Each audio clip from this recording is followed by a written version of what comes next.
घर में अगर तुलसी का क्यारा है तो तुलसी महारानी हमें ये बता देती है कि हमारे घर में सुख आने वाला है कि दुख आने वाला है। जैसे शनि अपना प्रकोप दे रहा है या शनि उतर रहा है, ये किसी से पूछने की जरूरत नहीं पड़ती, अपने आप मालूम पड़ जाता। कैसे? शनि कथा अगर आपने सुनी हो तो उसमें व्याख्यान आता है शनि कथा में, पांव की चप्पल बार बार टूट रही हो,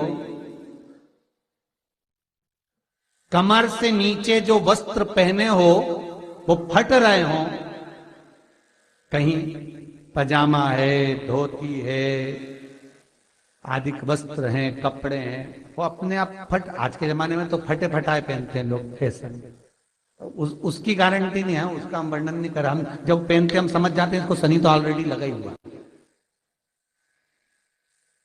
जब उनका घुटना घुटनी सब फटा हुआ दिखता है तो उसमें लग जाता है कि शनि पहले से लग गया बापड़ा, उनके पहने से तो मालूम पड़े। शनि का नियम है, शनि कथा कहती है पांव की चप्पल बार बार टूट रही हो, घिस गई हो, बद्दी टूट रही हो, कुछ कर रही हो, और अगर कमर से नीचे जो वस्त्र पहने हो वो अपने आप फट रहे हो, समझ लेना कि शनि पांव से प्रवेश कर रहा, मतलब अपनी प्रखरता शनि दिखा रहा। किसी मंदिर में गए महाराज और वहां जाने पर चप्पल चली गई तो समझ लेना शनि की कुदृष्टि अब पड़ना बंद होना चालू हो गया। कितना सुंदर कहा है महाराज। जूता चप्पल आज के जमाने में तो फैशन हो गई साहब, घर की चप्पल अलग होती है, बाहर की चप्पल अलग होती है। लोग घर में चप्पल किचन तक में पहन के जाते हैं। अरे पानी ले जाओ सियोर से, रसोई घर में लोग चप्पल पहन कर जाते हैं, जहां भगवान का प्रसाद बन रहा है, जहां अन्नपूर्णा निवास कर रही है, और पूछो तो कह किचन की चप्पल है तो माथे पे रख लो। तुम अपनी मां को जरूर देखना है एक बार, वो बूढ़ी मां कितनी बार किचन में चप्पल पहन कर गई, मुझे जरूर फोन कर कर बताना। बूढ़ी मां रसोई घर में आज भी बिना चप्पल के जाती है, और बहुओं की कहीं एड़ी नहीं फट जाए, ठंड नहीं बैठ जाए, इसलिए ये रसोई घर तक में चप्पल पहनकर जाती है। सूर्य नारायण की कथा पढ़ना, शनि महाराज की कथा पढ़ना, और गरुड़ पुराण की कथा पढ़ना, जिन जिन कथाओं का हम व्याख्यान कर रहे हैं उसको पढ़ना जरूर हो। क्या लिखा है? घर के अंदर जब चप्पल जाती है, रोग, बीमारी, कष्ट, तकलीफ चालू हो जाती है। तुमने चप्पल क्यों पहनी? ठंड नहीं बैठ जाए, रोग नहीं बैठ जाए। घर के अंदर उतना बढ़ गया, एक कालीन बिछा दो, एक दरी बिछा दो, मोटा आसन बिछा दो, जिस पर तुम चल लो। जरूरी है कि कई कई लोगों को तो हमने ये भी देखा कि कालीन पर भी चप्पल पहन के चलते, और ब्राह्मणों को भोजन परोस रहा है, गुरुजन को भोजन परोस रहा है, ठाकुर जी की थाली बना रहा है, ठाकुर जी का थाल लगा रहा है, तो भी चप्पल है पांव में। तेरा क्या होगा रे कालिया, क्या होगा? विचार तो करो। देह पड़ी रे जाए यहीं पर, फिर कुंडल और नगीना, क्या हरि नाम नहीं तो जीना।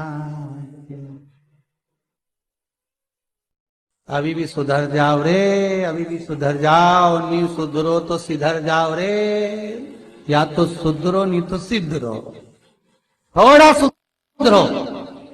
रसोई घर में अन्नपूर्णा रहती है, रसोई घर में शिव महापुराण की कथा कहती है जब भगवान शंकर को मां जगत जननी भोजन करा रही थी, शंकर जी ने वर मांगा था अन्नपूर्णा से, ए अन्नपूर्णे तुम मेरे घर के बच्चों का भरण पोषण कर रही है, इस मृत्यु लोक में जितने मनुष्य जन्म लेते हैं ये मेरे पुत्र कहलाते हैं। तो अन्नपूर्णा ने कहा चिंता मत करना भोलेनाथ, जिस जगह पर एक स्त्री, बेटी, कन्या या घर की बहू या बूढ़ी मां भोजन बनाएगी, उस जगह पर मैं अन्नपूर्णा उसके शरीर में प्रवेश करूंगी। और वो रसोई घर नहीं होगा, वो मेरा और तुम्हारा मंदिर कहलाएगा। अब मंदिर में चप्पल पहनकर भोजन का निर्माण करना, ये श्रेष्ठता है। एक आसन पटक लो आप रसोई घर के अंदर, जिस आसन पे खड़े होकर आप भोजन बना लो, मोटा सा आसन रख लो, चप्पल की जरूरत ही नहीं। श्रीमद् भागवत कथा कर रही है, तुलसी का मात्र तो शनि अपनी दृष्टि बता देता है। शास्त्र कहता है जब घर के अंदर प्रवेश करने के, जब आप घर में प्रवेश करें तो कोने में चप्पल को उतार दें। बाहर जगह नहीं है तो घर के अंदर प्रवेश कर कर लेफ्ट में चप्पल को उतार दें, और 7 या 3 कदम के अंदर चप्पल उतर जाना चाहिए घर के अंदर में। और उसके बाद अगर चप्पल अंदर प्रवेश कर रही है तो राहु केतु शनि के साथ प्रवेश करते हैं, जिसके घर में बीमारी कभी पीछा नहीं छोड़ती। शनि कथा, सूर्य की कथा का स्मरण करिए, आपको मालूम है, पहचान हो जाता है। महाराज तुलसी बता देती है कि आपके घर की दशा क्या है।